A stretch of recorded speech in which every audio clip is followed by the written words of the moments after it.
She saved the stranger who collapsed at her cafe. An hour later, he revealed the secret that changed everything. Maya Thompson thought the well-dressed businessman who collapsed in her coffee shop was just another stressed executive having a bad day, until he whispered her estranged father's name and handed her a key that would unlock 15 years of lies, revealing she was the heir to a fortune that powerful people had killed to keep secret. Welcome back, my lovelies. Get ready for a story that will leave you speechless and make you believe in the power of destiny. Stay with me until the very end because this story will restore your faith in humanity. Remember to hit that like button, subscribe to our channel, and comment your thoughts throughout the story. Your engagement helps us bring you more incredible narratives. Maya Thompson had perfected the art of invisible efficiency, the way service workers learn to be essential while remaining unseen, competent while staying in the background, professional while accepting that customers look through her rather than at her. At 26, she'd been managing the afternoon shift at Brew & Soul for 3 years, long enough to recognize the type of customer who saw coffee shops as extensions of their office rather than places where real people worked. The man in the expensive suit was definitely that type. He'd been sitting at table 7 for 2 hours, multiple empty espresso cups scattered around his laptop like fortress walls, his phone pressed to his ear in a series of increasingly heated conversations. Investment banker, maybe corporate lawyer, the kind of man who wore his stress like a badge of honor and treated service staff like furniture with the ability to bring coffee. Maya, table 12 needs a refill, called Jessica, the afternoon barista who was working her way through nursing school. And Mr. Wall Street over there hasn't moved in 20 minutes. You think he's okay? Maya looked toward table 7, where the businessman sat motionless, his phone still pressed to his ear, but his conversation apparently finished. Something about his stillness was wrong. Not the focused concentration of someone deep in thought, but the unnatural rigidity of someone fighting a losing battle against their own body. Sir. She approached his table with the practiced caution of someone who'd learned that well-dressed customers could be the most unpredictable. Sir, is everything okay? He looked up at her, and Maya felt the world shift slightly around her. His eyes were blue as winter sky, but filled with a desperation that belonged to someone running out of time. When he tried to speak, his words came out slurred, his left hand trembling as he reached for his coffee cup. Help, he managed, the single word carrying the weight of absolute terror. Please. Maya's first aid training kicked in automatically, the Red Cross certification she'd earned when she'd briefly considered nursing before student loans and reality had steered her toward more immediate employment. Stroke, maybe heart attack, definitely a medical emergency that was happening in real time. Jessica, call 911, she called, moving around the table to support the man as he began to slide sideways in his chair. Tell them we have a possible cardiac event, male approximately 35, conscious but showing signs of distress. Around them, the cafe's afternoon crowd was beginning to notice the drama unfolding at table 7. Conversations quieted, phones appeared as people debated between helping and filming, the modern reflex of documentation competing with actual human compassion. Don't hospital, the man whispered as Maya helped him to the floor, positioning him where he could breathe more easily. Not safe. They'll find. Sir, you need medical attention. The paramedics are coming. They'll take good care of you. No. His hand shot out with surprising strength, gripping her wrist with desperate intensity. Listen. Maya Thompson. Your father. Richard Thompson. Maya's blood turned to ice water. She hadn't heard her father's name spoken aloud in 15 years, not since the day he'd walked out of their apartment with promises to return that had never been kept. Richard Thompson, the man who'd abandoned his family when Maya was 11, leaving her mother to work 3 jobs just to keep them housed and fed. How do you know that name? She whispered. He didn't abandon you, the man managed, his breathing becoming more labored. He was murdered. And they're going to kill me too, unless... His hand moved to his jacket pocket, pulling out what looked like a safety deposit box key attached to a small metal disc.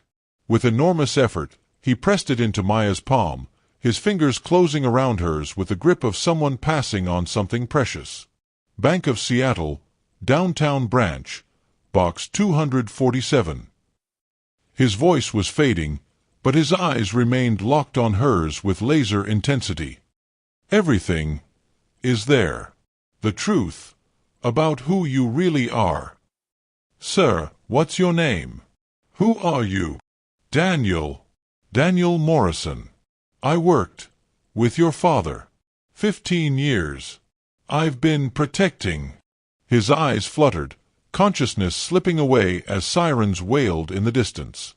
The paramedics arrived in a rush of professional competence and medical equipment, transforming the cozy cafe into a triage center.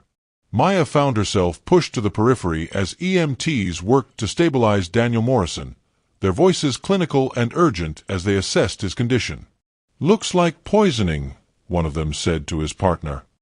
Pupils dilated, respiratory depression, classic signs of chemical toxicity. "We need to get him to Harborview fast." Poisoning. Maya stepped forward, the key still clutched in her hand. "Are you sure it's not a heart attack or stroke?" The EMT looked at her with the practiced assessment of someone who'd learned to read situations quickly. "You know this man? He collapsed in my cafe. I was just trying to help. Did he eat or drink anything unusual? Take any medication you saw?" Maya thought back over the 2 hours Daniel Morrison had spent at table 7. Just espresso. Several cups. He seemed fine until about 10 minutes ago, then suddenly. "We'll need to test the cups, check for trace chemicals," the EMT's partner said. "This could be a crime scene." Crime scene. The words hit Maya like a physical blow. Daniel Morrison hadn't just collapsed from natural causes. Someone had tried to kill him. And before losing consciousness, he'd given her a key and information about her father that challenged everything she believed about her own history. As the paramedics loaded Daniel onto a stretcher, his eyes found hers one last time. His lips moved, forming words she had to lean close to hear. "Trust no one. They've been watching. Find the truth before they find you." Then he was gone, wheeled out of Bruin Soul in a flurry of medical urgency, leaving Maya standing in a cafe that felt smaller and more dangerous than it had 5 minutes earlier. "Maya," Jessica approached with the caution of someone who just witnessed something far outside her normal experience. "The police are here. They want to talk to everyone who saw what happened." Through the cafe's front windows, Maya could see squad cars, an ambulance, and what looked like unmarked vehicles that suggested federal involvement. Too much response for a simple medical emergency. Too much attention for someone who'd just collapsed from natural causes. In her hand, the key felt heavier than it should, loaded with 15 years of unanswered questions and the promise of truths that someone had apparently been willing to commit murder to protect. "Your father didn't abandon you. He was murdered." The words echoed in her mind as police officers entered the cafe, their eyes scanning the scene with the systematic attention of people looking for evidence, witnesses, and potential threats. Maya slipped the key into her pocket, some instinct warning her that Daniel Morrison's final gift was something that needed to remain secret until she understood what it unlocked. Around her, the afternoon crowd was being questioned, statements taken, contact information recorded. But as she watched the investigation unfold, one detail stuck out with crystalline clarity. None of the officers seemed particularly surprised by what had happened. Their responses were too practiced, too coordinated, like they'd been expecting something like this. Like they'd been waiting for Daniel Morrison to surface, and now that he had, the real game could begin. "Miss Thompson." A detective approached with a professional courtesy that meant she was either a witness or a suspect, possibly both. "I'm Detective Sarah Chen. I understand you were the one who provided first aid to Mr. Morrison." "Yes, I have Red Cross certification. He seemed to be having some kind of medical emergency." "Did Mr. Morrison say anything to you?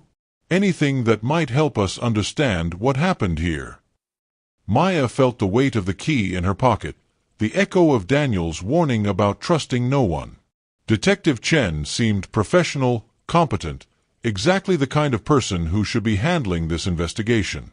But Daniel Morrison had been professional and competent too, and someone had still managed to poison him in a crowded cafe in broad daylight. "He asked for help," Maya said carefully. "That's all. He seemed confused, disoriented.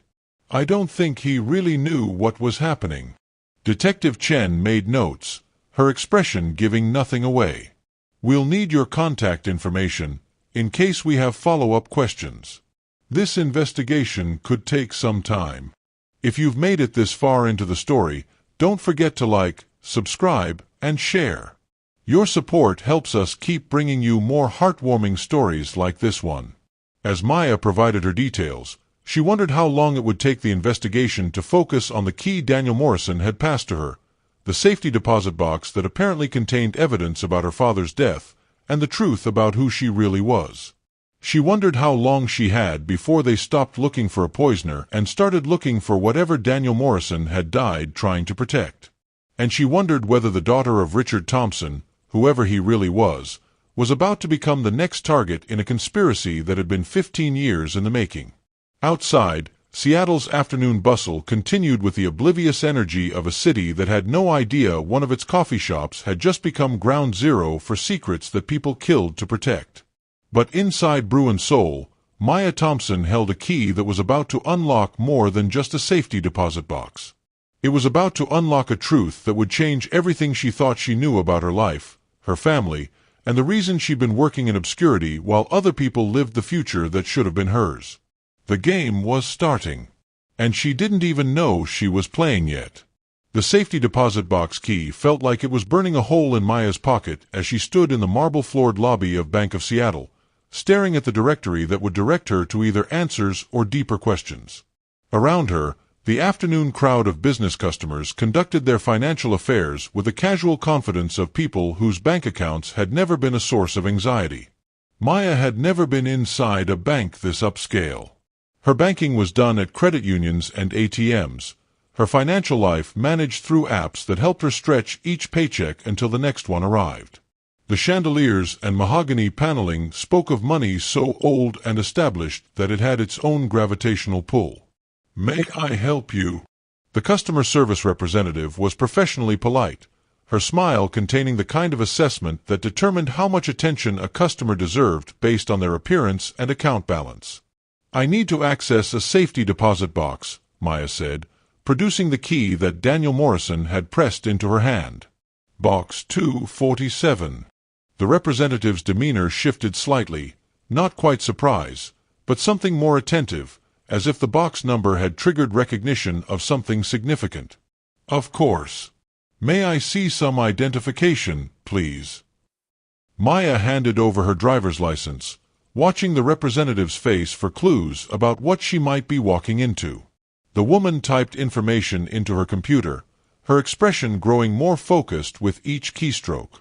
"Ms. Thompson, I'll need to verify your authorization to access this box. If you could wait just a moment while I speak with our security officer." Security officer. Maya felt the first flutter of genuine concern. Safety deposit boxes were supposed to be routine, anonymous, the kind of transaction that required nothing more than a key and proper identification. "Is there a problem?" she asked. "No problem at all. Just standard procedure for certain high-priority accounts." The representative disappeared into a back office, leaving Maya alone in the lobby with the growing certainty that Daniel Morrison's gift was more complicated than a simple safety deposit box.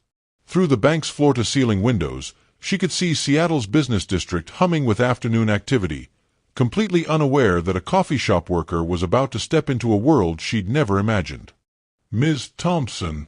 A new voice made her turn. Older man, expensive suit, the kind of understated authority that came with decades of managing other people's money. "I'm Robert Castellano, Senior Vice President. If you could come with me, please."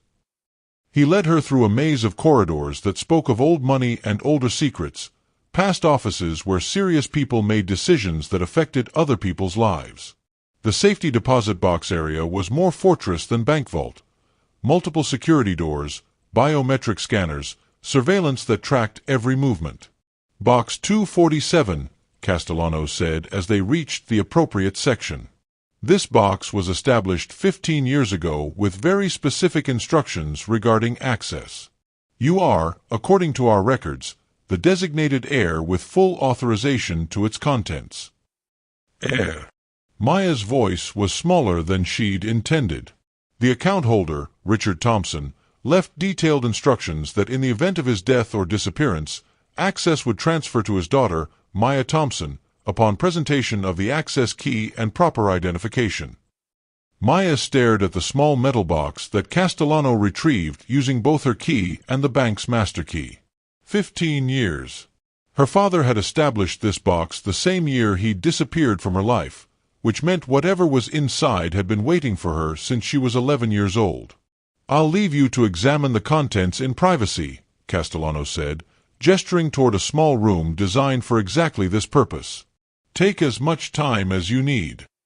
Alone with the box, Maya felt the weight of 15 years of questions pressing down on her. Her father, the man she'd spent her adolescence hating for abandoning his family, her 20s resenting for leaving her mother to struggle alone, had apparently been planning for this moment since the day he'd walked out of their lives. The box opened with a soft click that seemed to echo through dimensions of time and possibility.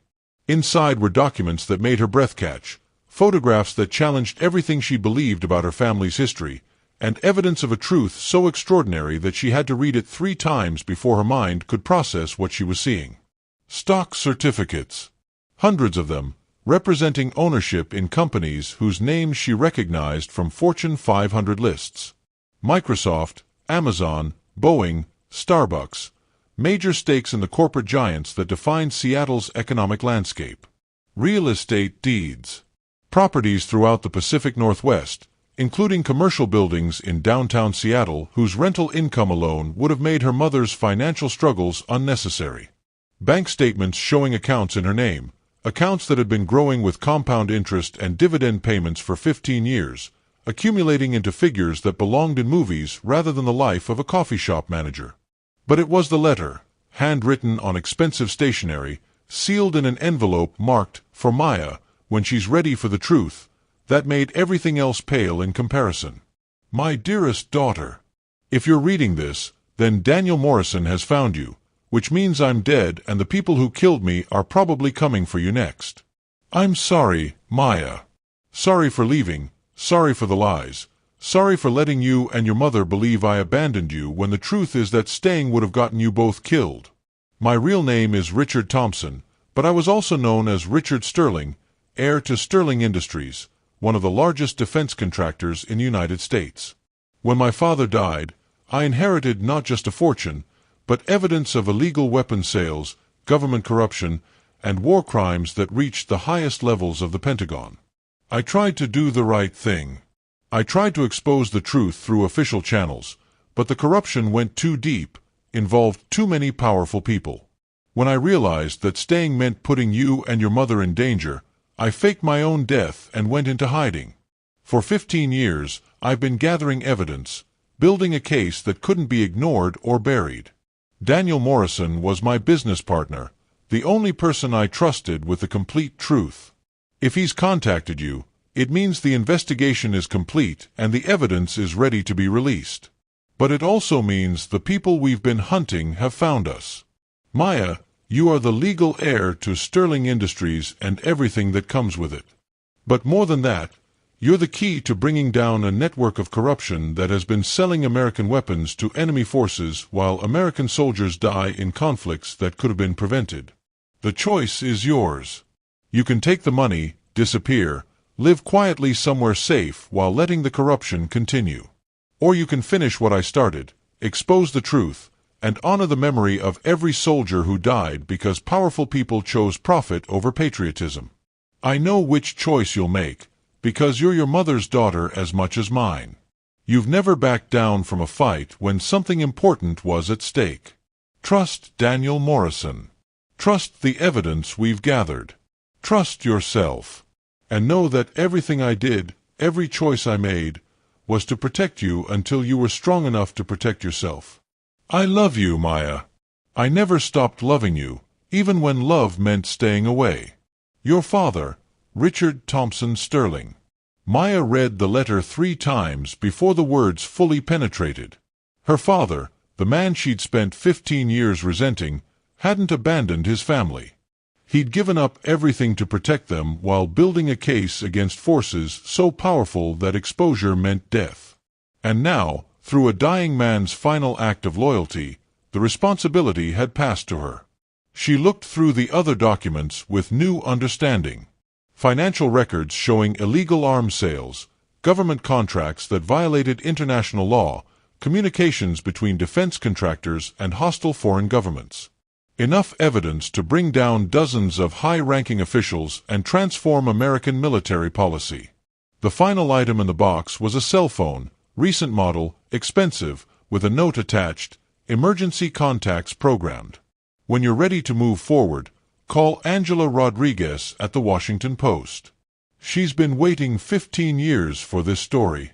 Maya stared at the phone, understanding that picking it up would transform her from a coffee shop manager into the center of the largest government corruption scandal in decades. Everything in the box, the money, the properties, the evidence, came with a target painted on her back. But as she sat in the sterile privacy of the bank's viewing room, she thought about her mother working 3 jobs to keep them afloat, about the soldiers who died in conflicts fueled by illegal weapon sales, about Daniel Morrison collapsing in her cafe because he'd been trying to honor a promise to a dead friend. Her phone buzzed with a text from Jessica. Maya, weird guys were asking about you at the cafe. Said they were federal agents but wouldn't show badges. Thought you should know. They're coming for you next. Her father's warning echoed in her mind as Maya realized that her normal life had ended the moment Daniel Morrison had whispered her father's name. Whether she chose to act on the evidence or not, the people who'd killed Richard Thompson Sterling weren't going to let her walk away with knowledge that could destroy them. The choice wasn't between safety and danger, it was between fighting back and dying defensively. Maya picked up the emergency phone, scrolled through the contacts until she found Angela Rodriguez's number, and made the call that would either bring down a conspiracy or get her killed trying. Angela Rodriguez, Washington Post. Ms. Rodriguez, my name is Maya Thompson. I think you've been waiting for my call.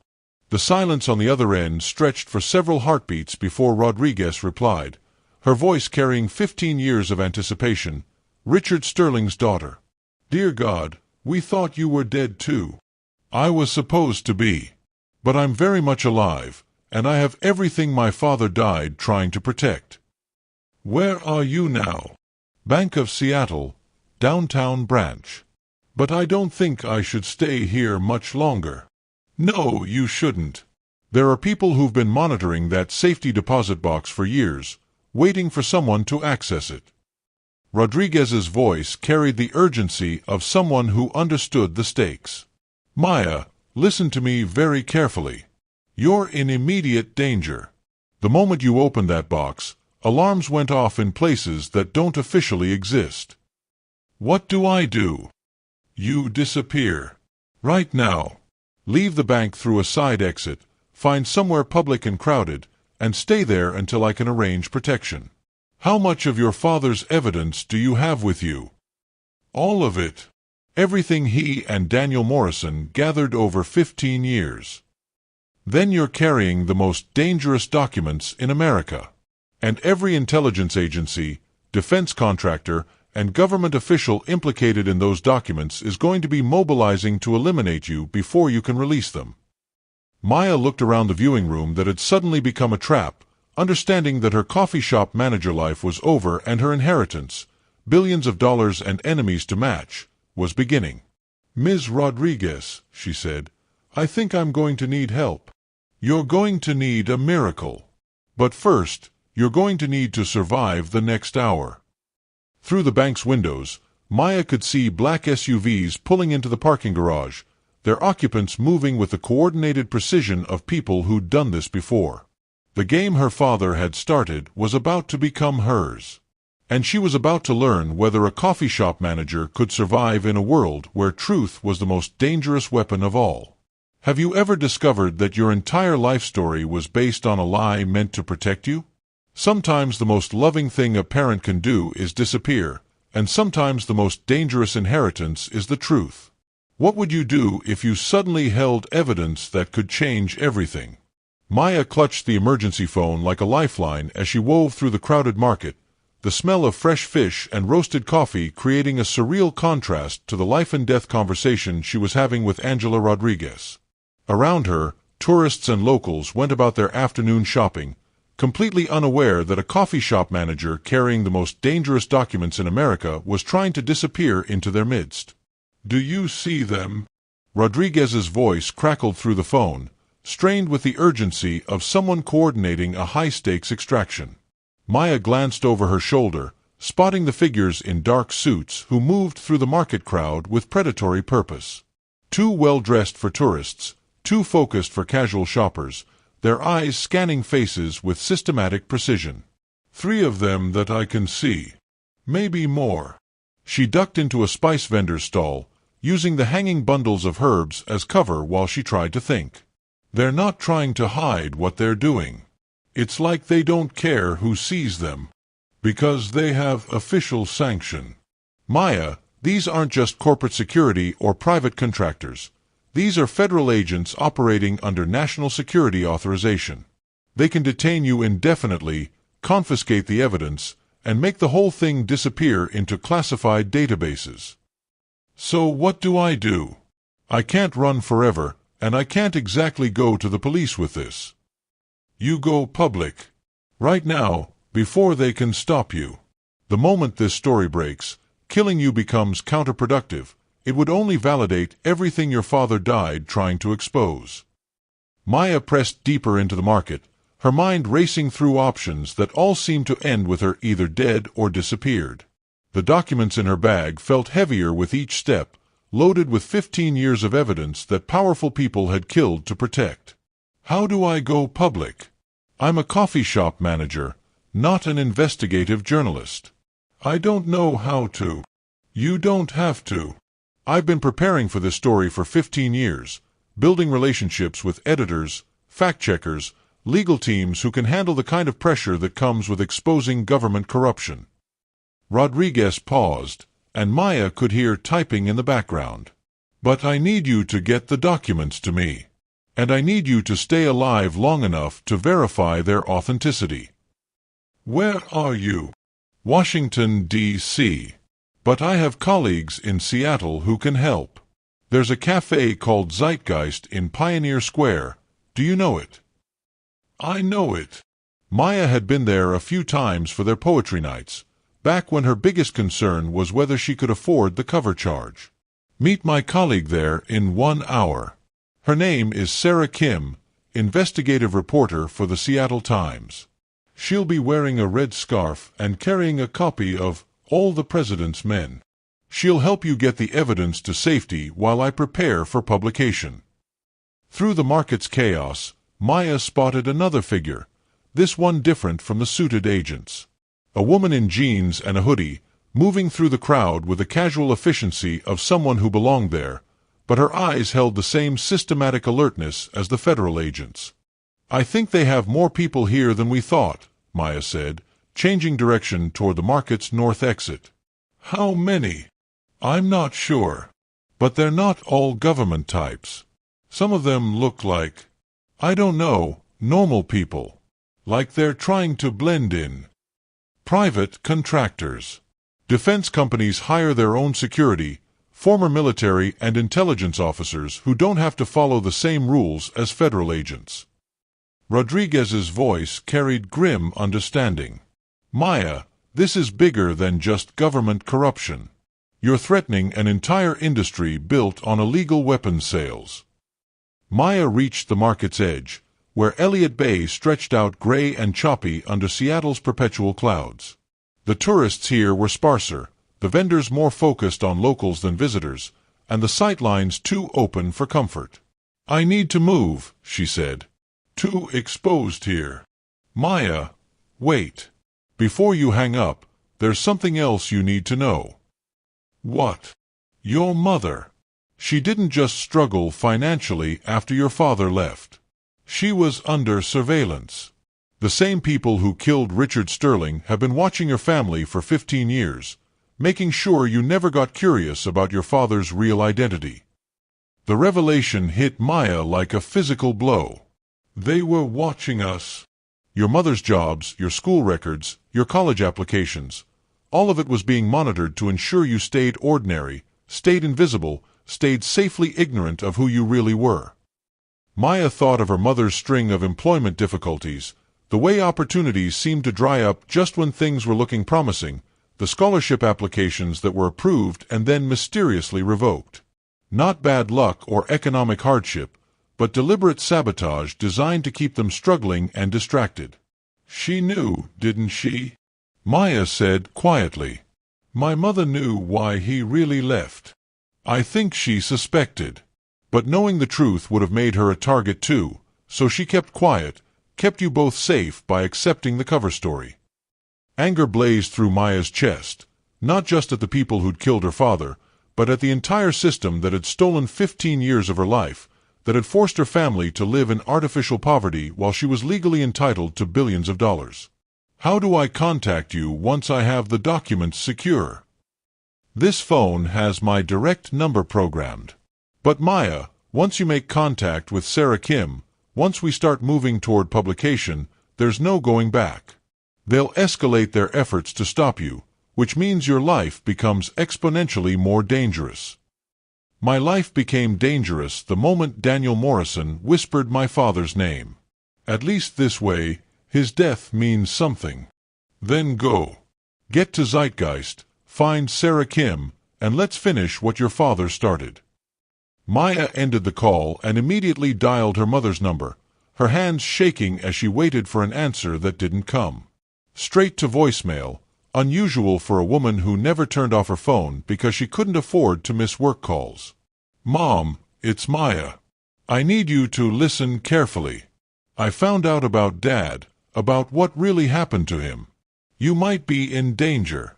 Go to Aunt Carol's house, don't tell anyone where you're going, and wait for me to call. I love you. She hung up and immediately dialed Aunt Carol, relief flooding through her when her mother's sister answered on the second ring. Carol, it's Maya. Is my mom there? Maya. No, honey, I haven't seen Susan since last Christmas. Is everything okay? The cold that settled in Maya's stomach had nothing to do with Seattle's October weather. If her mother wasn't at work and wasn't answering her phone, if 15 years of surveillance had escalated to active measures. Carol, if my mom shows up, keep her there. Don't let her leave. Don't let her contact anyone. Something's happening, something dangerous. Maya, you're scaring me. What? I can't explain right now. Just promise me. If she shows up, keep her safe. Maya ended the call and realized that the stakes had just gotten exponentially higher. This wasn't just about justice for her father anymore. This was about protecting the only family she had left. She made her way toward Pioneer Square through streets that felt increasingly hostile, every face potentially belonging to someone hunting her, every vehicle possibly containing enemies she couldn't identify. The documents in her bag felt like they were broadcasting her location to anyone with the resources to track them. But as she walked, anger crystallized into determination. For 15 years, powerful people had manipulated her life, stolen her inheritance, forced her family into artificial poverty while they profited from corruption that got American soldiers killed. They'd killed her father for trying to expose the truth. They'd probably kidnapped her mother to prevent Maya from following through on his work. And they expected her, a coffee shop manager with no experience in espionage or investigative journalism, to be intimidated into silence by their show of force. They had seriously underestimated Richard Thompson Sterling's daughter.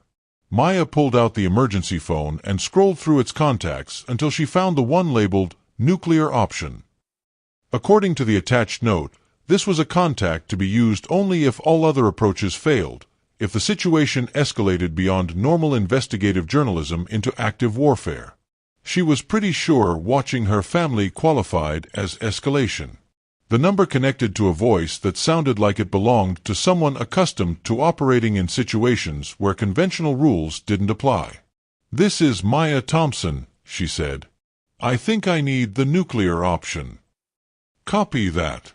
Location: Seattle. Pioneer Square. They have my mother." "Understood. Assets are being deployed. Can you maintain position for 20 minutes? "I'll try. Try harder. Nuclear option is only effective if you survive to see it implemented." The line went dead, leaving Maya alone on a Seattle street with the growing understanding that her father's legacy included more than just evidence and money. It included allies who operated in shadows and possessed resources that normal people never suspected existed. Around her, the city hummed with afternoon activity, completely unaware that a war was being fought over secrets that could reshape American foreign policy. But Maya was no longer running. She was about to discover what happened when the daughter of a defense contractor decided to finish her father's work, regardless of who tried to stop her. The coffee shop manager was gone. The heir to Sterling Industries was about to introduce herself to the world. And she was going to make sure that everyone who'd underestimated her lived to regret that mistake. Assuming they lived at all. The nuclear option, Maya discovered, looked like a homeless veteran sitting in the corner of Zeitgeist Coffee, nursing a cup of coffee that had gone cold an hour ago while reading a newspaper with the focused attention of someone who'd learned that surveillance came in many forms. He was exactly the kind of person that well-dressed federal agents would look through rather than at. Invisible in the way that society's forgotten became when people with power needed to pretend they didn't exist. Sarah Kim. Maya approached the woman in the red scarf who sat at a table near the window, her copy of All the President's Men prominently displayed beside her laptop. "Maya Thompson." Sarah's handshake was firm, her eyes carrying the sharp intelligence of someone who'd built her career asking dangerous questions. "Angela Rodriguez spoke very highly of your father's work. I'm sorry for your loss." "Thank you." Maya settled into the chair across from Sarah, acutely aware of the homeless veteran in the corner whose newspaper had shifted slightly to provide a better view of their table. "Though I'm starting to think his death was the beginning of something rather than the end." "It was definitely the beginning. Your father and Daniel Morrison spent 15 years building the most comprehensive documentation of defense contractor corruption in American history. What they uncovered goes beyond illegal weapons sales. We're talking about a shadow network that has been manipulating foreign policy for profit." Sarah opened her laptop, the screen angled so only Maya could see the display. File after file of documents, photographs, financial records, communication intercepts, the digital backbone of an investigation that would reshape congressional oversight of military contractors. "How long have you been working on this?" Maya asked. 6 years. Ever since Angela Rodriguez reached out to the Seattle Times about a defense contractor story that was too big for one newspaper to handle. Sarah's fingers moved across the keyboard with practiced efficiency. "We've been building parallel investigations. Angela in D.C. focused on government connections, me here in Seattle tracking the corporate side through Sterling Industries and its subsidiaries." "Sterling Industries still exists?" "Technically, yes. After your father's supposed death, it was absorbed into a larger defense conglomerate called Apex Defense Systems. But the corporate structure remained intact, which means your inheritance includes not just money and property, but controlling interest in one of the Pentagon's largest contractors." Maya stared at the screen, processing the implications of corporate ownership she'd never imagined. Controlling interest. 51% of voting shares, held in trust until your 27th birthday or until you claimed your inheritance, whichever came first. Sarah pulled up financial documents that showed profit margins in the hundreds of millions. "Maya, you're not just rich. You're powerful. Powerful enough to make Apex Defense Systems do whatever you want, including exposing their own illegal activities. Assuming I live long enough to exercise that power. Which brings us to your immediate problem. Sarah gestured discreetly toward the window, where two men in dark suits had taken position across the street with the kind of casual alertness that suggested professional surveillance. Angela told me about the federal agents. How many have you spotted? At least 5, maybe more. They're not trying very hard to hide. Because they don't need to. National security authorization gives them broad latitude to detain anyone they consider a threat to ongoing investigations. Sarah's expression was grim. But there's something they don't know. Which is, your father didn't just leave you evidence. He left you an organization. The homeless veteran in the corner stood up, stretching with the careful movements of someone whose body had seen too much hard use, and approached their table with the shambling gait of someone society had taught to be invisible. "Ma'am," he said to Maya, his voice carrying the rough edges of someone who'd spent too many nights sleeping rough.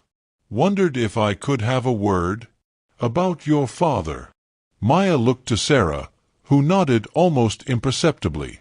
"Of course," Maya said, gesturing to the empty chair at their table. The man settled himself with surprising grace, and when he met Maya's eyes, she saw intelligence that belonged to someone far more capable than his appearance suggested. "Name's Tom Bradley. Served under your father in Iraq, back when he was Richard Sterling and before he discovered what Apex Defense was really selling to insurgent groups." Tom's voice carried the authority of someone who'd earned his opinions through combat experience. "When he went underground, some of us went with him." "Some of you?" Veterans who'd seen too much, intelligence officers who'd asked too many questions, defense contractors who'd grown consciences at inconvenient times. Tom gestured around the coffee shop with subtle pride. "We've been watching over you for 15 years, making sure Apex's surveillance teams didn't get too close, too aggressive." Maya felt something cold settle in her stomach. "You've been watching me? We've been protecting you. There's a difference." Tom's expression was matter-of-fact. "Your father knew that eventually they'd come for you, either to silence you or to use you as leverage. He wanted to make sure you had options when that day came." "What kind of options?" "The kind that come with having 23 veterans, 12 former intelligence officers, and 6 investigative journalists who've spent 15 years preparing for exactly this moment." Tom pulled out a phone that looked far more sophisticated than anything a homeless veteran should possess. "The kind that come with evidence so comprehensive and so widely distributed that eliminating you would only validate everything we're about to expose."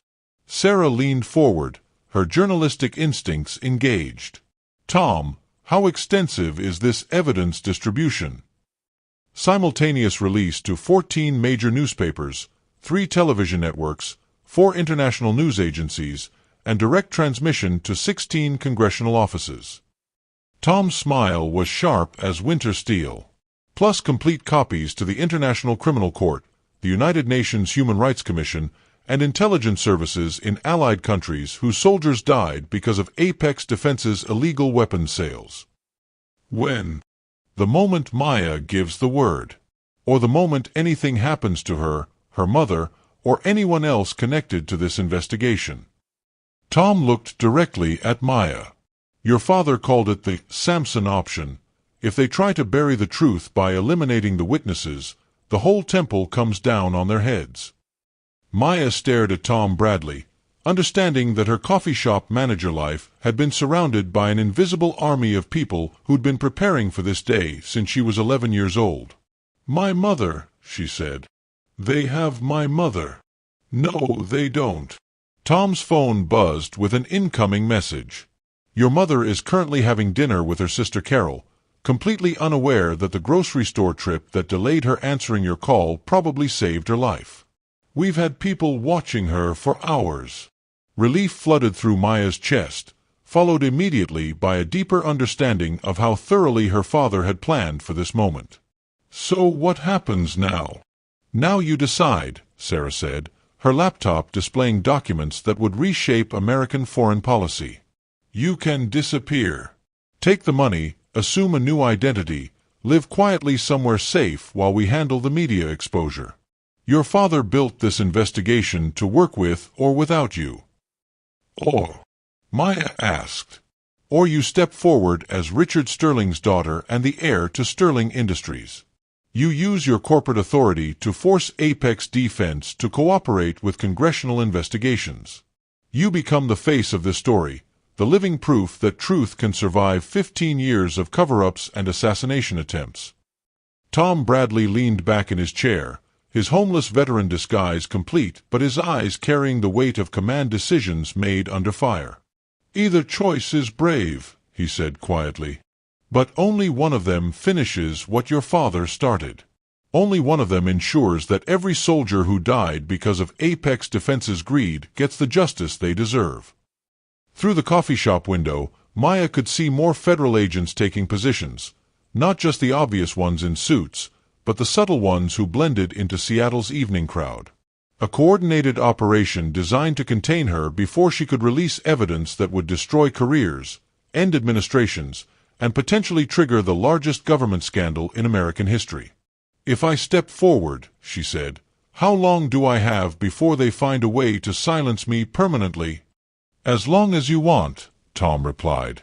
Because the moment you go public, you stop being a target and start being a symbol. And symbols, as your father learned, are much harder to kill than individuals.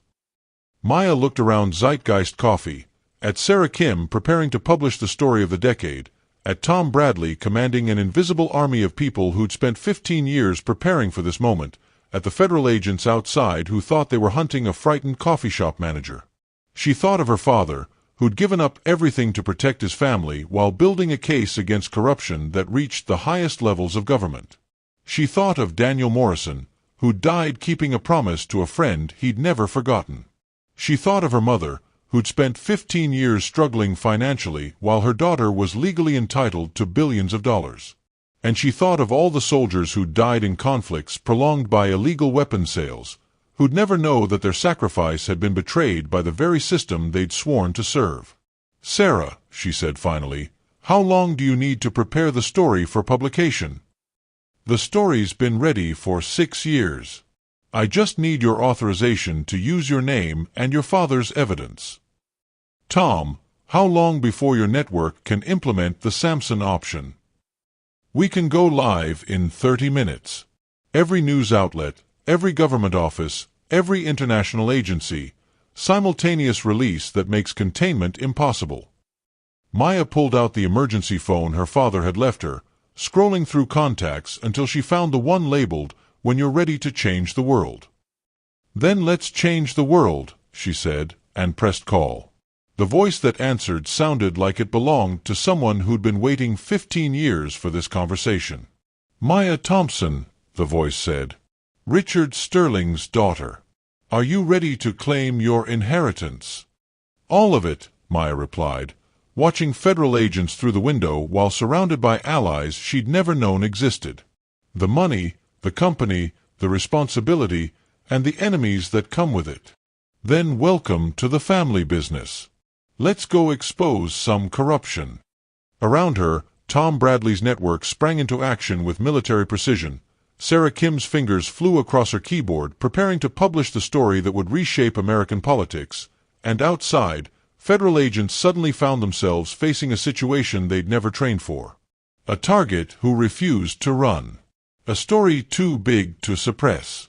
And a coffee shop manager who'd just inherited the power to bring down the most powerful defense contractor in America. The game was about to change completely. And Maya Thompson Sterling was about to introduce herself to the world. The elevator descended through levels that didn't appear on any building directory, past basements and sub-basements into spaces that existed in the gaps between official Seattle and the city that operated in shadows. Maya gripped the evidence files as Tom Bradley led her and Sarah Kim deeper into an infrastructure that suggested her father's organization had been preparing for this moment with resources she was only beginning to understand.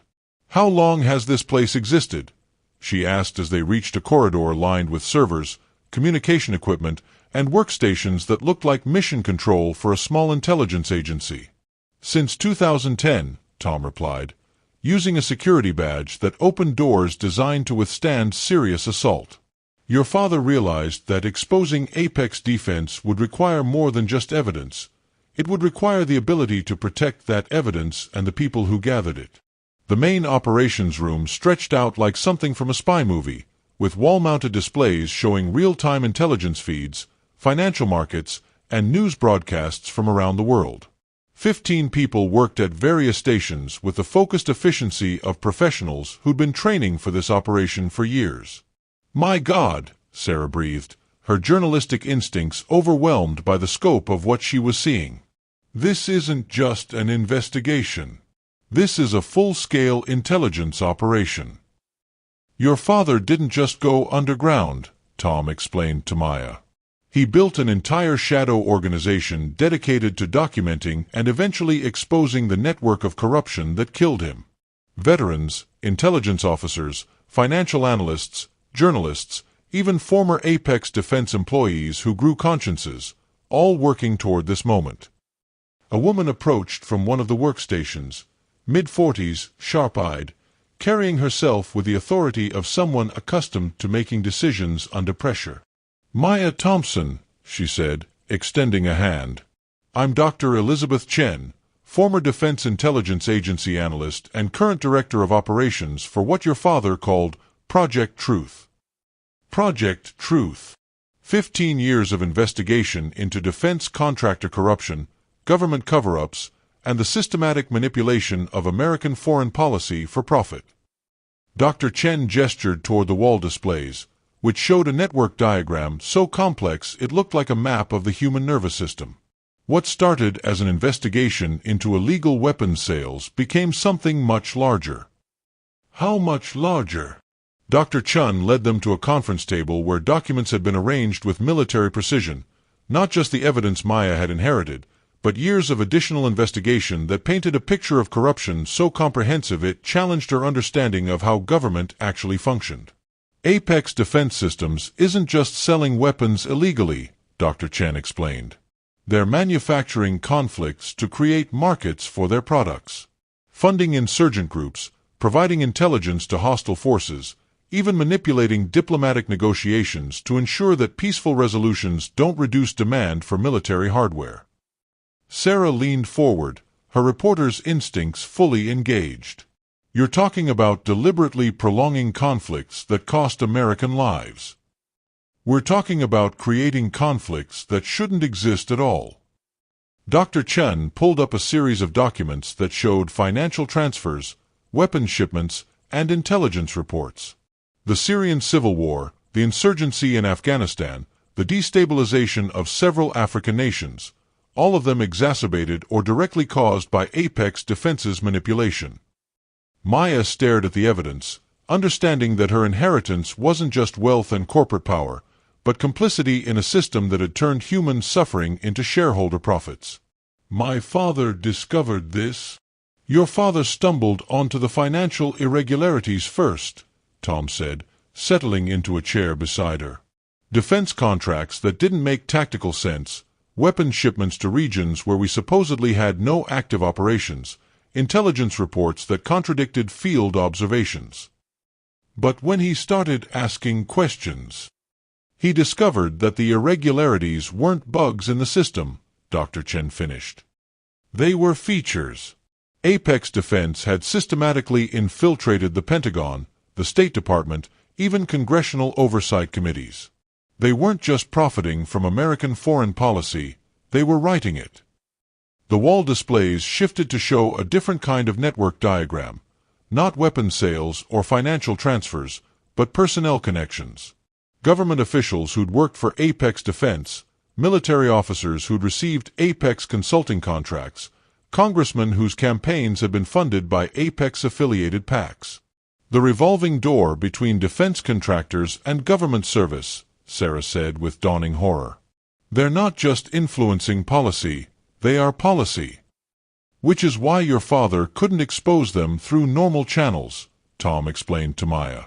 "Every agency he approached, every oversight committee he contacted, was compromised by people who had financial or career incentives to protect Apex Defense. So he built his own agency. He built a counter-network. People who'd been pushed out of government service for asking uncomfortable questions, veterans who'd seen the results of Apex's manipulation firsthand, journalists who'd been blacklisted for investigating defense contractor corruption. Dr. Chen pulled up a photograph that made Maya's breath catch, her father in military uniform, standing beside a group of soldiers in what looked like Afghanistan. But it wasn't the setting that shocked her. It was the date stamp showing the photo had been taken 6 months after his supposed death. "He didn't die 15 years ago," Maya said quietly. "He died 3 months ago," Dr. Chen confirmed. "Pancreatic cancer, probably caused by chemical exposure during his military service. He spent his final years completing the investigation, ensuring that everything was in place for the evidence to be released regardless of what happened to him." 3 months. Maya felt the world shift around her as 15 years of grief transformed into something more complex. "He was alive until 3 months ago, and I never knew." "He wanted to contact you," Tom said gently. "Especially after you turned 18, when the immediate danger to you had decreased. But approaching you would have put you back on Apex's radar, and by then he was already sick. Instead, he watched from a distance," Dr. Chen added. "We have reports on every major event in your life: graduations, job interviews, relationships. He was incredibly proud of the woman you became despite everything you'd been through." Maya looked around the operations center, understanding that her father had spent his final years building not just an investigation, but a legacy that would allow his daughter to choose her own level of involvement in bringing down the people who'd killed him. "What happens if I walk away?" she asked. "If I take the money and disappear, let you handle the exposure?" "The investigation succeeds," Dr. Chen said without hesitation. "We have enough evidence to destroy Apex Defense, trigger congressional investigations, and reform defense contractor oversight. Your father built this operation to work without requiring you to sacrifice your safety." But Apex Defense won't just disappear quietly. They'll regroup, rebrand, find new ways to profit from conflict and corruption. Without someone on the inside, someone with legal authority to force transparency and accountability, the system reforms itself around the exposure. Sarah pulled up financial documents on her laptop. "Maya, as the majority shareholder in Sterling Industries, you have the authority to demand access to all Apex defense records, force cooperation with federal investigations, even dissolve contracts that violate international law. You could reshape the entire defense industry," Tom added. "Transform it from a system that profits from conflict into one that actually serves national security." "And the people who killed my father, what happens to them?" Dr. Chen smiled with the satisfaction of someone who'd spent years planning for this moment. "They face justice. Not just civil penalties or administrative sanctions, but criminal prosecution for treason, war crimes, and conspiracy to commit murder. We have enough evidence to ensure that several dozen high-ranking officials spend the rest of their lives in federal prison." Maya studied the wall displays showing the scope of corruption that had shaped American foreign policy for over a decade, thinking about soldiers who died in conflicts that existed primarily to generate defense contractor profits. "There's something else," Dr. Chen said, her expression growing more serious. "Something your father discovered in his final months that changes the stakes of this entire operation." "What?" "Apex Defense isn't just manipulating American conflicts. They're preparing for something much larger, a systematic destabilization of global security designed to create demand for private military contractors on an unprecedented scale." The wall displays shifted to show intelligence reports, satellite imagery, and financial projections that painted a picture of coordinated chaos. "They're planning to privatize warfare itself," Dr. Chen continued. "Replace national militaries with corporate security forces, turn international conflict into a subscription service managed by defense contractors." "That's insane," Sarah said. "No government would accept that level of corporate control over military operations. Governments that are drowning in debt, facing multiple conflicts they can't afford to fight with traditional military structures?" Tom's expression was grim. Governments whose leaders have been systematically compromised by defense contractor money? They're not just accepting it, they're actively facilitating it. Maya felt the weight of her inheritance shift from personal justice to global responsibility. This wasn't just about exposing past corruption, it was about preventing a future where warfare became entirely profit-driven. When does this privatization plan go into effect? Phase 1 launches in 6 months, Dr. Chen replied. Congressional hearings on military budget restructuring, followed by pilot programs that gradually transfer military operations to private contractors. Within 5 years, Apex Defense and its affiliates would control more military assets than most national governments. Unless someone with legal authority to stop them steps forward. Unless Richard Sterling's daughter claims her inheritance and uses it to destroy the system her father died trying to expose. Maya looked around the operations center, at people who'd spent 15 years preparing for this moment, at evidence that could reshape global politics, at the choice between personal safety and responsibility to something larger than herself. She thought of her father, who'd given up everything to build this case while watching his daughter grow up from a distance. She thought of Daniel Morrison, who died honoring a promise to deliver the truth to the next generation. She thought of all the soldiers whose deaths had been converted into corporate profits, and all the future conflicts that would be manufactured to feed an industry that treated human suffering as a renewable resource. "Dr. Chen," she said finally, "how quickly can you schedule a press conference? How quickly do you want to change the world?" "Tonight. I want to change the world tonight." Around her, Project Truth began implementing plans that had been 15 years in the making, preparing to introduce Maya Thompson Sterling to a world that had no idea it was about to witness the largest expose of government corruption in American history.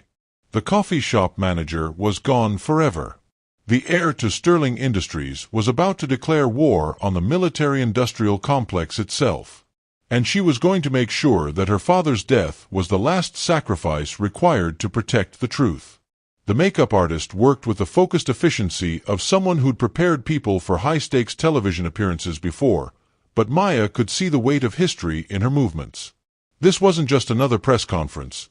This was the moment when a coffee shop manager would step forward as the daughter of a murdered defense contractor and expose the largest military corruption scandal in American history. "Hold still," the artist murmured, applying concealer to the stress lines that had appeared around Maya's eyes over the past few hours. "You want to look authoritative but approachable, strong but not intimidating." "I want to look like someone who can't be bought, threatened, or ignored," Maya replied, watching the operations center through the mirror. 15 people worked with military precision, coordinating media releases, fact-checking final documents, and preparing for the inevitable backlash that would follow her public appearance. "That too," the artist agreed with a smile that suggested she'd worked with other people who'd chosen dangerous truths over comfortable lies. Across the room, Sarah Kim stood before a bank of monitors, her fingers flying across keyboards as she coordinated with news outlets around the world. The story would break simultaneously on 3 continents, making containment impossible and ensuring that even if something happened to Maya, the truth would survive. 30 minutes to broadcast, Dr. Chen announced, checking her watch with the precision of someone managing a military operation. "Maya, are you ready for this?" "I've been ready for 15 years, Maya replied, standing to examine her reflection. The woman looking back at her bore little resemblance to the coffee shop manager who'd started her shift 12 hours ago.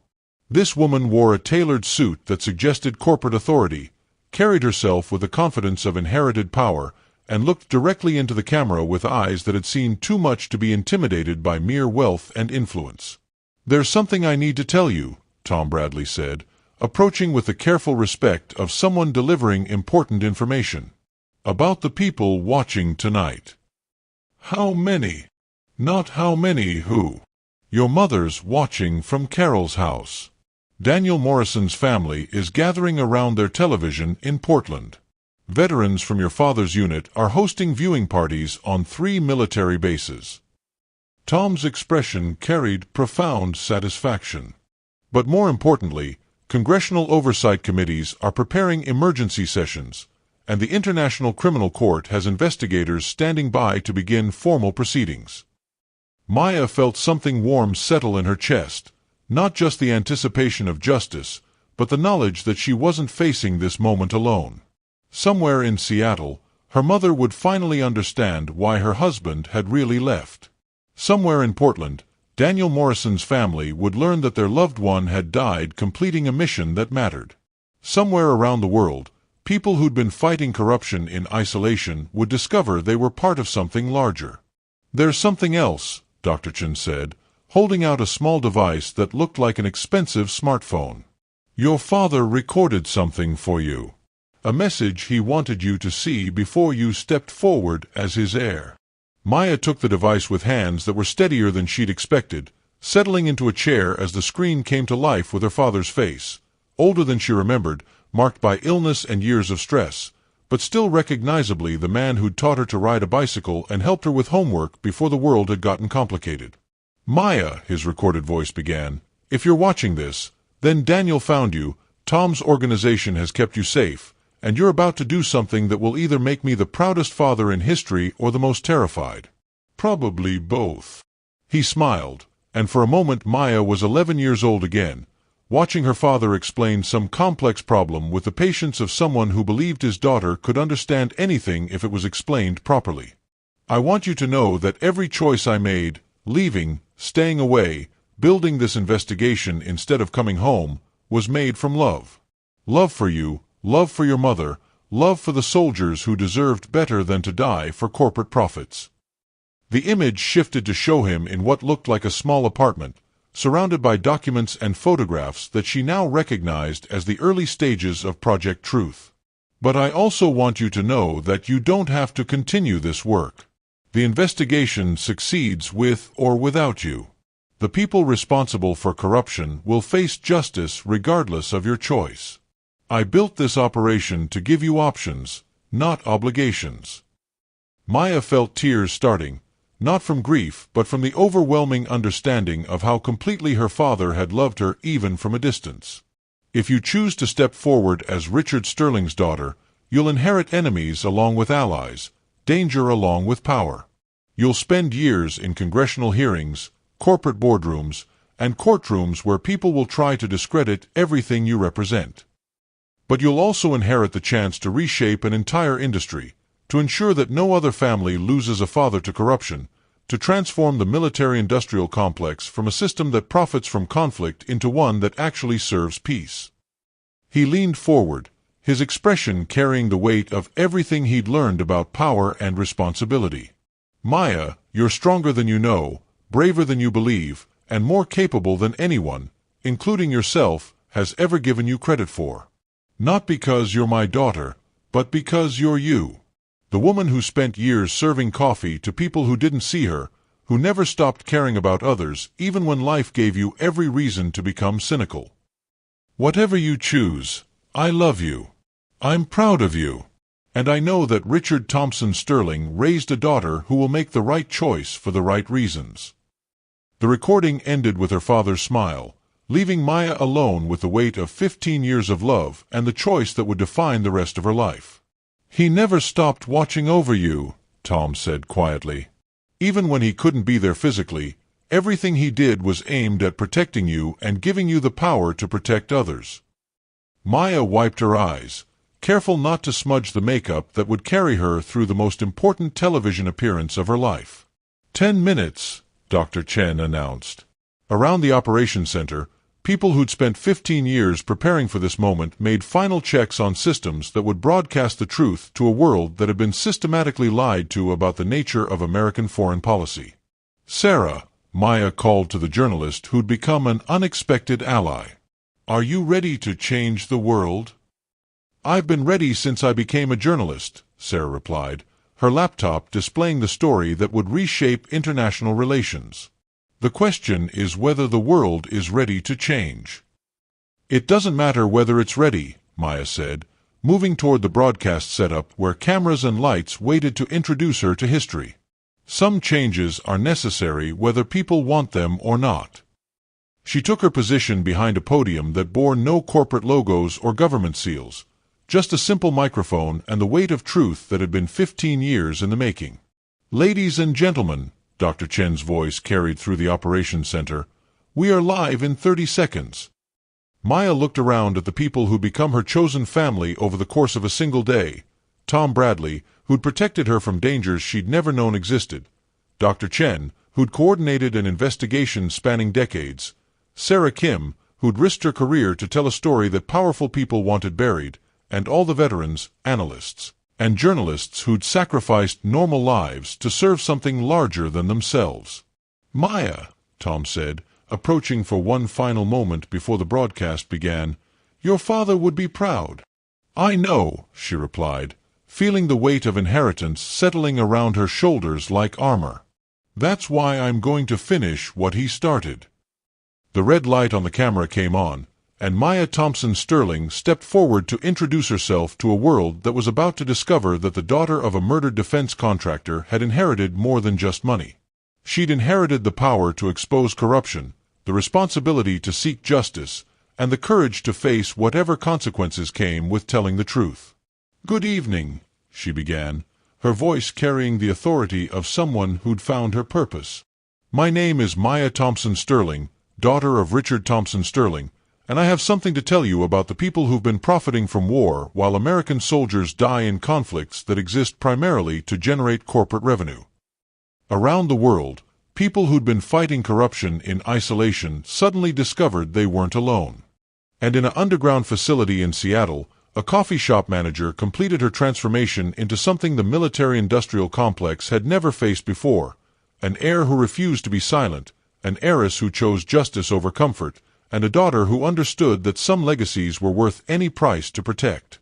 The war for America's soul was about to begin, and Maya Thompson Sterling was ready to lead the charge. Maya's voice carried across airwaves, internet streams, and satellite feeds to an audience that stretched from congressional offices in Washington, D.C. to military bases in Afghanistan, from newsrooms in London to coffee shops in small American towns where people were discovering that the daughter of a murdered defense contractor was about to rewrite everything they thought they knew about American foreign policy. "For 15 years, Maya continued, her hand steady on the podium despite the magnitude of what she was revealing, Apex Defense Systems has been manufacturing conflicts to create markets for their weapons. The Syrian civil war, prolonged by arms sales to both sides. The Afghan insurgency, funded through weapons that were supposed to be destroyed but instead found their way to hostile forces. The destabilization of 3 African nations, orchestrated to create demand for private military contractors." Behind her, monitors displayed documents that made abstract corruption concrete. Financial transfers, weapons shipments, communication intercepts that showed defense contractors treating human suffering as a business opportunity. "But tonight," she said, her voice growing stronger with each revelation, "as the majority shareholder of Sterling Industries and heir to my father's investigation, I'm exercising my corporate authority to expose every illegal transaction, every government cover-up, every soldier's death that was converted into shareholder profit." In the operations center, Dr. Chen monitored global responses in real time. BBC is going live with confirmation reporting. CNN has congressional sources confirming the authenticity of the documents. Stock markets in 3 countries are suspending trading in defense contractor securities. But more immediately dangerous were the red alerts flashing across security monitors. Black SUVs surrounding the building above them. Helicopters taking positions overhead. Federal agents with authorization that superseded local law enforcement preparing for operations that officially didn't exist. "Maya," Tom said urgently, "they're moving faster than we anticipated.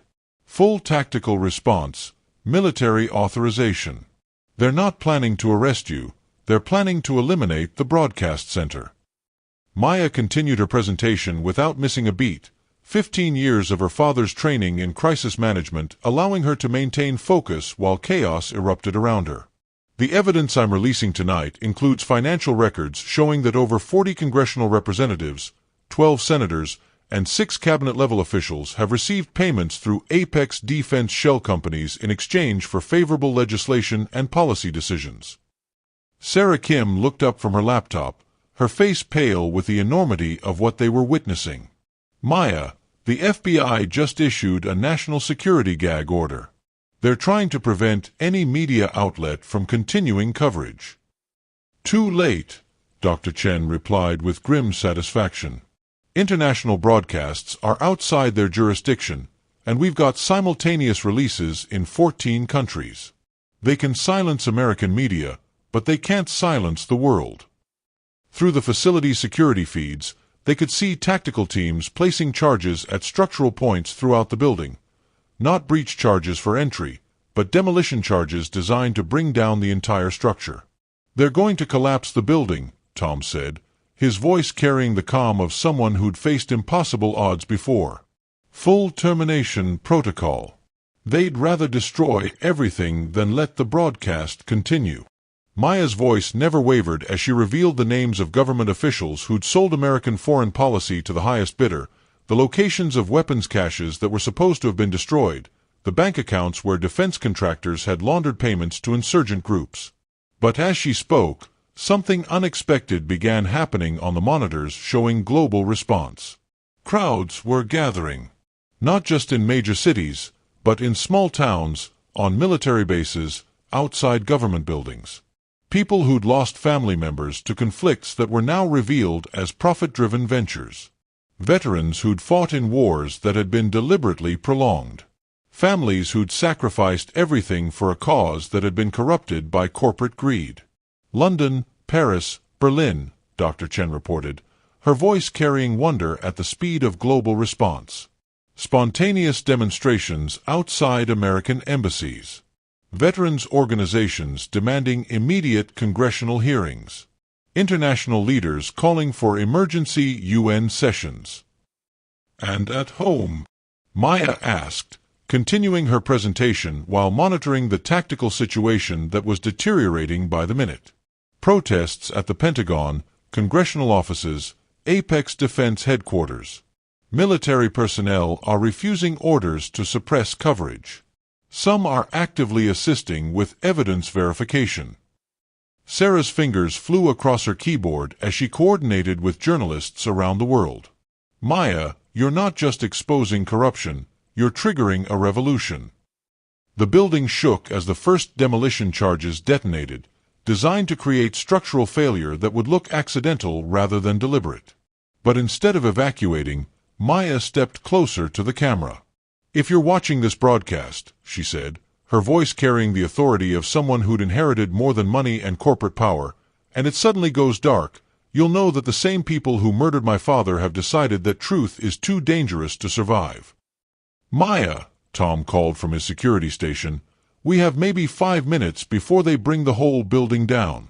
Emergency evacuation protocols are ready. No. Maya's response was immediate, absolute. We don't run. We finish this. She turned back to the camera, her expression carrying the weight of 15 years of preparation and the knowledge that some moments were worth any risk. The evidence I'm releasing tonight includes the locations of weapons stockpiles, the identities of government officials who've been compromised, and most importantly, the details of Apex Defense's plan to privatize warfare itself, to replace national militaries with corporate security forces answerable to shareholders rather than citizens. Around the world, people who'd been watching in passive shock suddenly understood that this wasn't just about past corruption, it was about preventing a future where war became entirely profit-driven. The building shook again, more violently this time. Emergency lighting kicked in as primary power systems were severed. But the broadcast continued, fed by backup systems that her father had designed to survive exactly this kind of assault. Dr. Chen, Maya called over the sound of destruction, how many outlets still have the feed? All of them. International broadcasts, internet streams, even emergency radio networks. They can destroy this building, but they can't destroy what's already been released. Then we've won. But even as she spoke, new alerts flashed across the security monitors. Not just local tactical teams, but military units moving toward other locations. Her mother's safe house, the homes of journalists who'd been covering the story, the apartments of veterans who'd participated in her father's investigation. "They're escalating," Tom said grimly. "Full elimination protocol. Not just you, but everyone connected to Project Truth." Maya felt something cold settle in her stomach.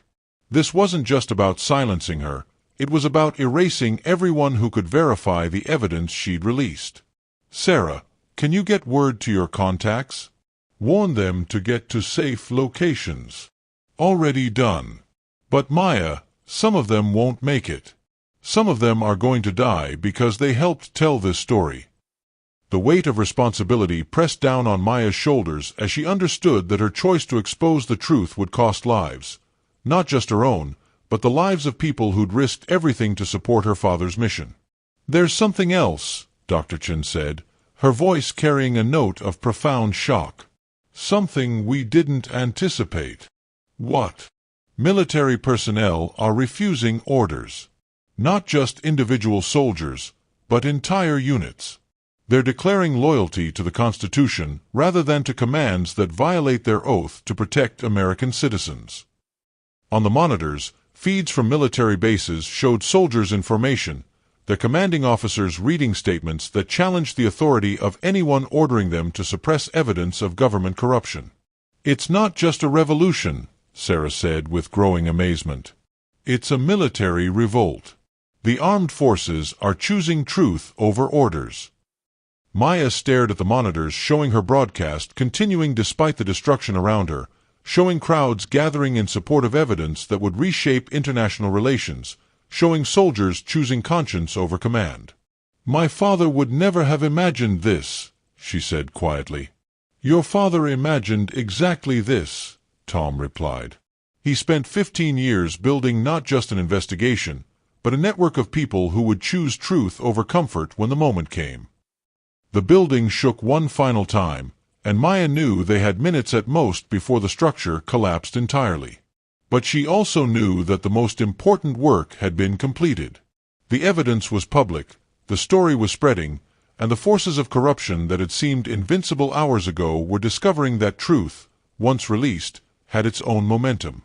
"This is Maya Thompson Sterling," she said into the camera for the last time, "daughter of Richard Thompson Sterling, heir to Sterling Industries, and the voice of everyone who died because powerful people chose profit over principle. The evidence I've released tonight belongs to you now. Use it wisely." The camera went dark as emergency evacuation protocols finally kicked in, but across the world, the revolution that Richard Thompson Sterling had spent 15 years planning was just beginning. And his daughter had proven herself worthy of the inheritance that came with changing the world, even if it meant risking everything to do it.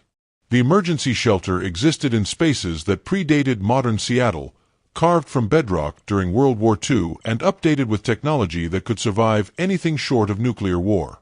Maya sat in the command center, watching global responses to her broadcast on screens that showed a world transforming in real time, while above them the building that had housed Project Truth burned with fires that would be blamed on electrical failures rather than deliberate destruction. "Casualty reports," Dr. Chen said, her voice carrying the weight of commanding officers who'd learned to deliver bad news with clinical precision. "We lost 3 safe houses in the initial response. Sarah Kim's contact in Portland didn't make it to extraction in time. 2 veterans from your father's network are missing, presumed captured." Maya felt each loss like a physical blow. People had died because she'd chosen to expose the truth, because her father's investigation had finally seen daylight, because sometimes justice required blood payment that couldn't be avoided. "But the story's holding," Tom added, monitoring communication feeds that showed international response. "Every major news outlet worldwide is running confirmation reporting. Congressional leaders are calling for emergency sessions. The International Criminal Court has issued arrest warrants for 12 American officials. Through encrypted channels, they could monitor Apex Defense's crisis response, emergency board meetings, damage control communications, desperate attempts to contain revelations that had already spread beyond any possibility of suppression. They're in full collapse mode," Sarah reported from her mobile workstation, her laptop displaying intercepted corporate communications. Stock price down 70% and falling. Government contracts being suspended. International partners severing relationships. And the privatization plan? Maya asked. Dead. No government on Earth would risk association with Apex Defense now that their manipulation tactics are public knowledge. Maya should have felt triumph. 15 years of her father's work had succeeded beyond his wildest hopes. The corruption network was being dismantled in real time. Justice was being served to people who'd thought themselves untouchable. But all she could think about were the people who died to make this moment possible. There's something else, Dr. Chen said, her expression carrying the weight of decisions that would reshape Maya's understanding of what victory actually cost. Something we need to discuss before you make your final choice about how to proceed. What choice? The choice about who you become next. Maya Thompson, coffee shop manager who survived an extraordinary situation? Or Maya Thompson Sterling, heiress to a defense contractor fortune and the most powerful voice for military reform in American history? Tom pulled up financial documents that showed the scope of what Maya had inherited. Sterling Industries is worth approximately $4 billion. Even after Apex Defense's collapse, your shares in subsidiary companies, real estate holdings, and investment portfolios make you one of the wealthiest individuals in America. Wealth that comes with obligations, Dr. Chen added. Congressional testimony, corporate restructuring, years of legal proceedings as the government prosecutes everyone implicated in your father's evidence. Or, Maya asked, sensing there was an alternative being offered. Or you disappear, Sarah said quietly. Take enough money to live comfortably, assume a new identity, let other people handle the aftermath of what you've exposed. Your father built this investigation to succeed without requiring you to sacrifice your entire life to it. The choice was more complex than Maya had anticipated. She'd imagined that exposing the truth would be the end of her involvement, that justice would be automatic once the evidence was public. But looking at the scope of what needed to be rebuilt, defense contractor oversight, congressional reform, international relations that had been corrupted by illegal weapons sales, she realized that revelation was only the beginning. How long? She asked. If I step forward as Richard Sterling's daughter, how long before I can have a normal life again? Define normal, Tom replied with the honesty of someone who'd spent 15 years in this shadow world. If you mean anonymous, private, free from scrutiny, probably never. You'll be the person who brought down the military-industrial complex. That's not something people forget. But if you mean meaningful, purposeful, surrounded by people who understand what you're fighting for. Dr. Chen gestured around the command center where people worked with the focused dedication of those serving something larger than themselves. You already have that. Maya looked around at the people who'd become her chosen family over the course of 18 hours that had transformed her understanding of everything. Tom Bradley, the homeless veteran who'd spent 15 years protecting her from dangers she'd never known existed. Dr. Chen, the intelligence analyst who'd coordinated an investigation spanning decades. Sarah Kim, the journalist who'd risked her career to tell a story that powerful people wanted buried. There's something else you need to know, Dr. Chen said, her voice carrying a note of profound respect. About the people who've been watching your broadcast, the ones gathering in streets around the world. What about them? They're not just supporting your father's investigation. They're asking you to lead them. The monitors shifted to show crowds outside government buildings, but these weren't just protests. They were organized demonstrations with signs bearing Maya's name, calling for her to run for Congress, to head a new oversight committee, to become the voice of military reform. They want me to become a politician? They want you to become a leader, Tom corrected. Someone with the moral authority to reshape institutions that have been corrupted by money and influence.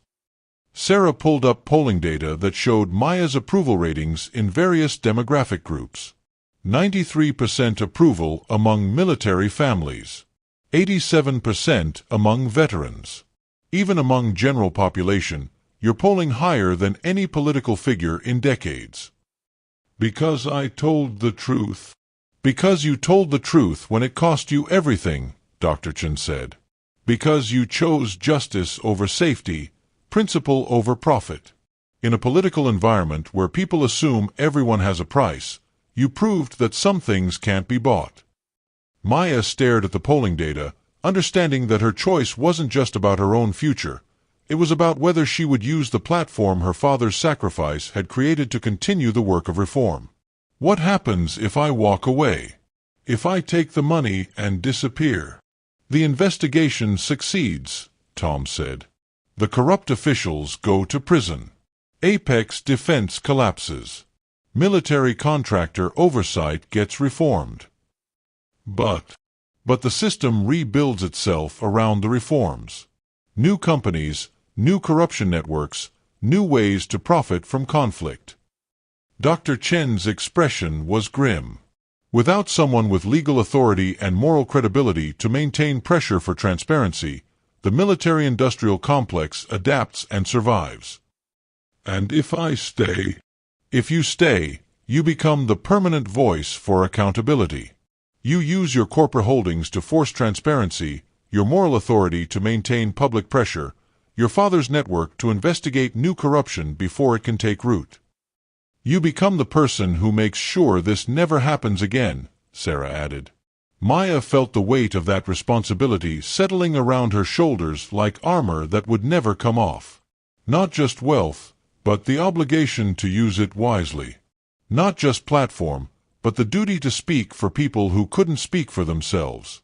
Not just power, but the burden of wielding it in service of principles rather than personal gain. There's one more thing, Tom said, his voice carrying the weight of someone delivering the most important information last. Your mother. What about her? She's been watching the broadcast. She knows the truth now, about your father, about why he really left, about what you've inherited. Tom pulled out a secure phone that showed an incoming call. She wants to talk to you. Maya took the phone with hands that were steadier than she'd expected, hearing her mother's voice for the first time since the world had turned upside down. Maya. Sweetheart, are you safe? I'm safe, Mom. Are you okay? I'm proud of you. Her mother's voice carried 15 years of suppressed grief and understanding. And I'm proud of your father. I always knew there was more to the story than what we were told. You knew. I suspected. Richard Thompson wasn't the kind of man who abandoned his family for selfish reasons.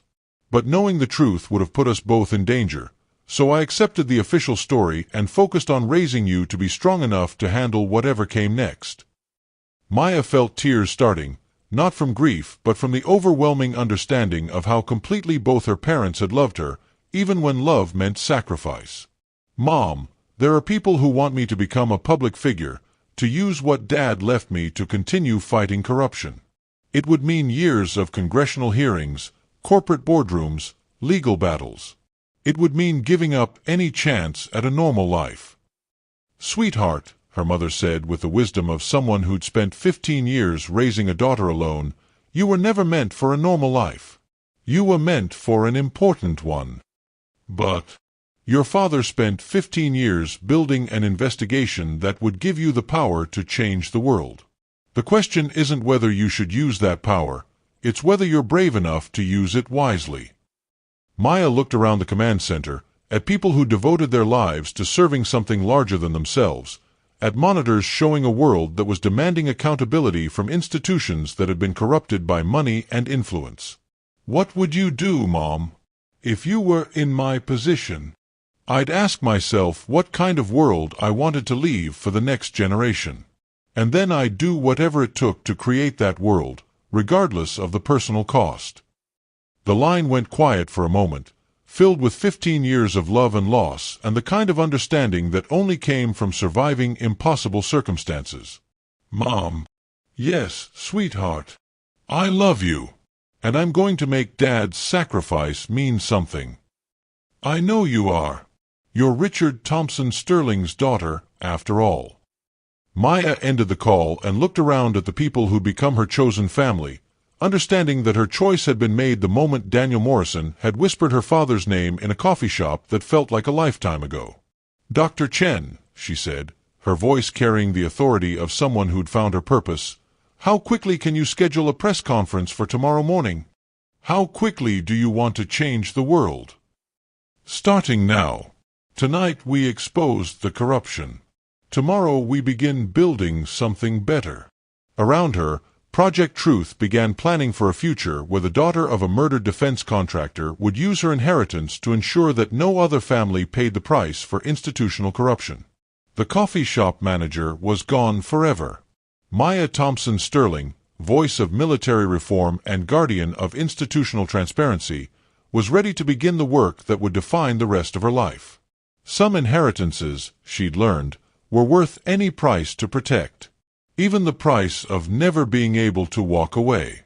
The Senate Armed Services Committee hearing room buzzed with the controlled energy of democracy in action, but this wasn't just another congressional hearing about defense spending.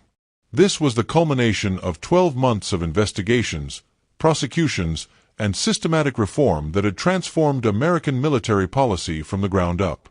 Maya Thompson Sterling sat at the witness table, no longer the coffee shop manager who'd saved a dying stranger, but the architect of the most comprehensive military reform in American history. Ms. Sterling, Senator Patricia Hayes addressed her with the respect that had become standard when dealing with the woman who'd brought down the military-industrial complex. "Can you summarize for the committee the current status of defense contractor oversight reform?" Maya consulted notes that represented a year of 18-hour days, congressional testimony, and corporate restructuring that had turned Sterling Industries from a corrupt defense contractor into a model of transparency and accountability. Senator Hayes, as of this morning, all major defense contractors are operating under the new transparency protocols established by the Sterling Accountability Standards.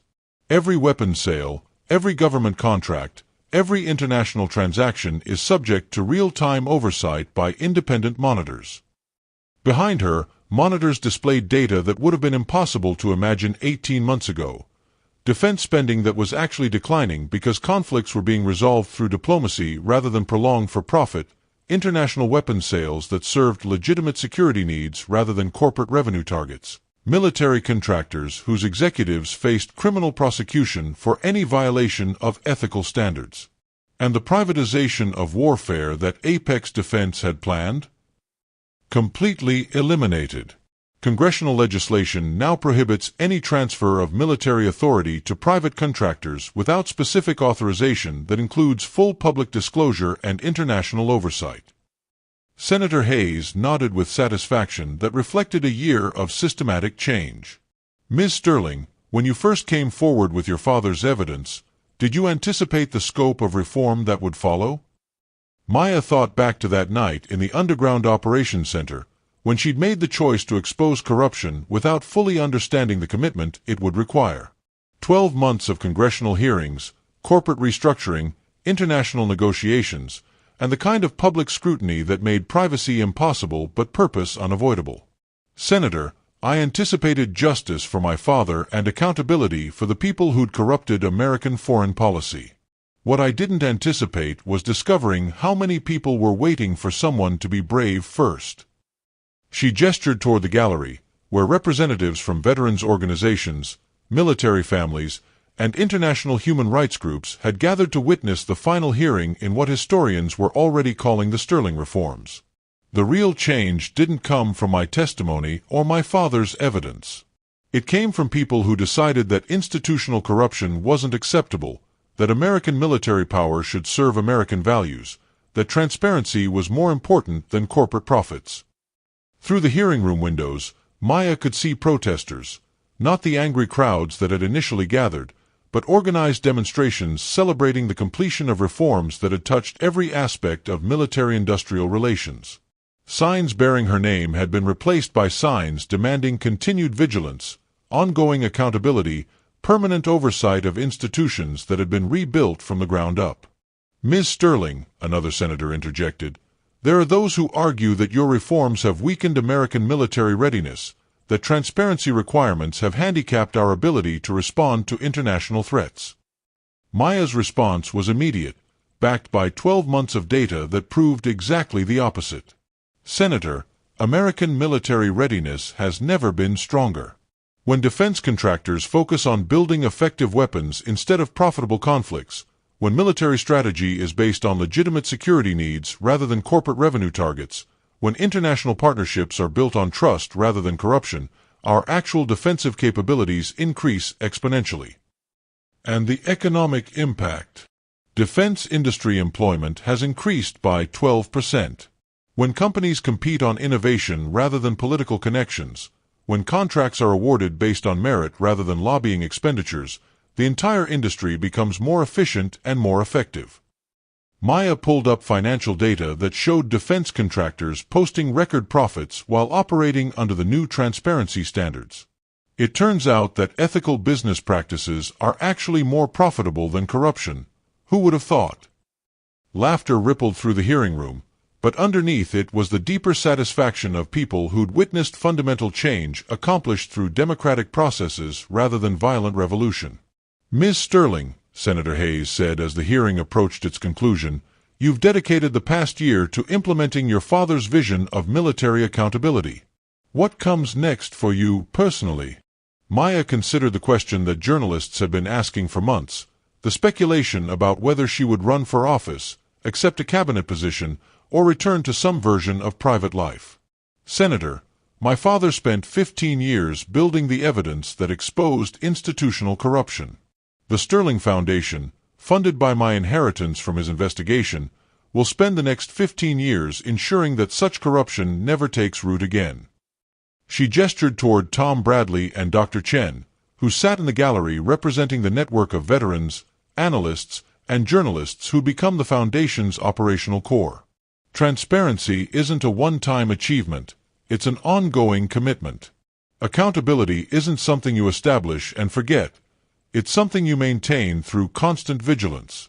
The Sterling Foundation will serve as permanent oversight for military-industrial relations, with the resources and legal authority to investigate, expose, and prosecute any return to the corruption that cost my father his life. And personally, what does Maya Thompson Sterling do when she's not reforming American foreign policy? Maya smiled, thinking of the small apartment she'd kept in Seattle, the coffee shop where she still occasionally worked shifts when she needed to remember where she'd come from, the life she'd built that balanced public responsibility with private humanity. Personally, Senator, I remain Richard Thompson Sterling's daughter. And that's a responsibility that never ends. Maya tied her apron with the muscle memory of someone who'd spent years perfecting the art of service, even though the customers at Bruin Soul now included federal prosecutors, investigative journalists, and the occasional senator who'd learned that the best conversations happened in coffee shops rather than committee rooms. Maya! Jessica called from behind the espresso machine, grinning with the joy of someone who'd watched her former manager transform the world while never forgetting where she'd started. Table 7 wants to know if you're really her, or just someone who looks like the woman who brought down the military-industrial complex. Tell them I'm just someone who makes really good coffee, Maya replied, though her smile carried the satisfaction of someone who'd learned that identity was about choices rather than circumstances.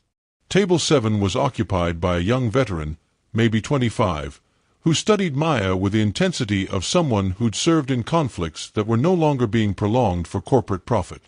Miss Sterling, he said as she approached with his order, I wanted to thank you.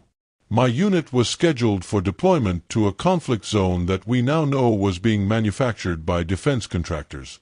Because of your reforms, that conflict was resolved through diplomacy instead of prolonged warfare. Thank your representatives in Congress, Maya replied, setting down his coffee with the same care she'd always brought to customer service. And thank every voter who demanded accountability from institutions that had forgotten they serve the people. But also thank you, the veteran insisted, for being brave when it mattered. Maya looked around Bruin Soul, at customers who went about their afternoon business in a world where military conflicts were decreasing, where defense spending served actual security needs, where transparency had become the foundation of institutional accountability. I wasn't brave, she said quietly. I was just too angry to stay quiet. Her phone buzzed with a text from Dr. Chen. Congressional hearing went well. Sterling Foundation oversight protocols officially adopted by NATO. Your father would be proud. Maya smiled, thinking of the man who'd spent 15 years building an investigation that would outlive him, who'd sacrificed everything to ensure his daughter would inherit the power to change the world.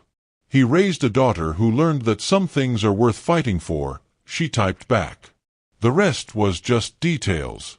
Through the coffee shop windows, she could see Seattle humming with afternoon activity, a city where people went about their lives in a world that was marginally more just, slightly more accountable, demonstrably more transparent than it had been 18 months ago. Not perfect. Not even close to perfect. But better. And better, Maya had learned, was how the world actually changed, not through dramatic revolutions, but through ordinary people making extraordinary choices when circumstances demanded courage rather than comfort. Her father had chosen to investigate corruption even when it cost him his family.